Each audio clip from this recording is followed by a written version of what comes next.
ભજન ભોજન અને ભક્તિનો ત્રિવેણી સંગમ મહાશિવરાત્રીનો મેળો। મહાશિવરાત્રીના મેળામાં લાખો ભાવિકો ઉમટી પડ્યા છે અને સાધુ સંતો તપસ્યા કરી રહ્યા છે। છેલ્લા ઘણા સમયથી ગુજરાત અને દેશમાં અઘોરી મ્યુઝિક એ નામના કમાવી છે। રાસ ગરબા દુહા છંદ શું છે તે આજની યુવા પેઢીને જાણમાં રહે તે માટે આ નવતર પ્રયોગ કરવામાં આવ્યો છે।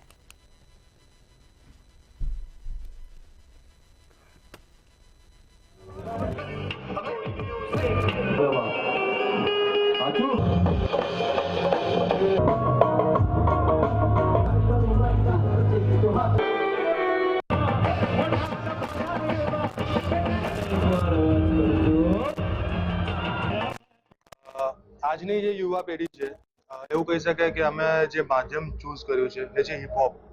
અને આજની યુવા પેઢી કે આજની જનરેશન છે એમને હિપહોપ મ્યુઝિક વધારે ગમે છે। તો મેં અને અમારું જે આખું બેન્ડ છે અમારું અઘોરી મ્યુઝિક, તો અમે વિચાર્યું કે આપણું જ જે સંસ્કૃતિ છે, આપણું જે કલ્ચર છે એને જ આગળ લઈને આપણે હિપહોપમાં કંઈક રીતે નવું ફ્યુઝન કરીને આપણે પીરસીએ તો પબ્લિક એક્સેપ્ટ કરશે જ અને કરી જ રહી છે।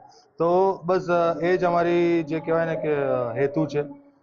બસ અમારો હેતુ એ જ છે કે આપણું જે સાહિત્ય છે, આપણી જે સંસ્કૃતિ છે એ આ જમાનામાં ખોરવાય નહીં। કેમ કે આપણે જોઈ શકીએ છીએ કે ગીતો અત્યારે કેવા કેવા પ્રકારના બનતા હોય છે। તો અમે લોકો ઈચ્છીએ છીએ કે આપણું જે સાહિત્ય છે એ હજુ ને હજુ આગળ યુથ સુધી જળવાઈ રહે, યુથ સુધી પહોંચે અને એ લોકો ભૂલે નહીં કે આપણી સંસ્કૃતિ શું છે, આપણા દુહા શું છે, આપણા છંદો શું